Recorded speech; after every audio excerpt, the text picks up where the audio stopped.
ทุกท่านเนาะมื้อนี้ก็มาพบกับข้าพเจ้าประกันสัญญาบ้านซึ่งว่ามื้อนี้ก็เป็นอีกโอกาสหนึงเนาะที่เฮาจะได้มาเปิดโอกาสเนาะให้ท่านผู้ชมได้เบิ่งเห็นบรรยากาศซึ่งว่ามื้อนี้ก็เป็นงานสมาคมที่1 2 5ของทีมงานบริษัทพาสโกลาว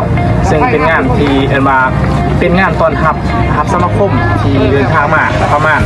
60กว่าชีวิตเนาะและก็มื้อนี้ข้าพเจ้าก็ยังรับเชิญเนาะทีมงานในสมาคมที่125คือบริษัทพาสโกลาวเนาะว่าเพิ่นมีความ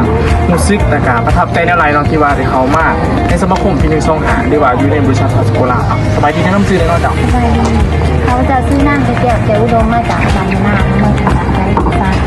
เจ้ามีความรู้สึกในหลายเนาะที่ว่าเขามาพร้อมกับบริษัทพาสโกลาวของประกันได้มางานมื้อนี้นะรู้สึกจังได๋เจ้า ซื้อตื่นเต้นนะซื้อตื่นเต้นเพราะว่าโคโค่ร้ายเพราะว่าเขามากมองที่จะหามาเกี่ยว พบปะคนหลายอย่างเนาะ โดย แล้วมื้อนี้เฮามีงานยังไงมื้อนี้ นี่งานมอบเสื้อ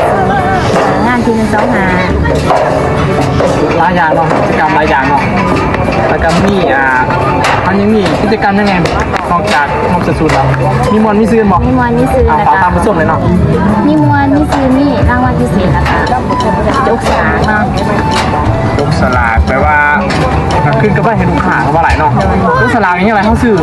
สินค้าบ่ โดยซื้อสินค้าหน่อย เอาบอกรายละเอียดท่านผู้ชมเลยครับผมกันเนาะเพื่อผู้ใดสนใจอยากมาร่วมงานนำเนาะ เราต้องซื้อสินค้าก่อนเนาะซื้อสินค้าเพื่อลงแทน ประมาณนั้นเนาะขอบใจได้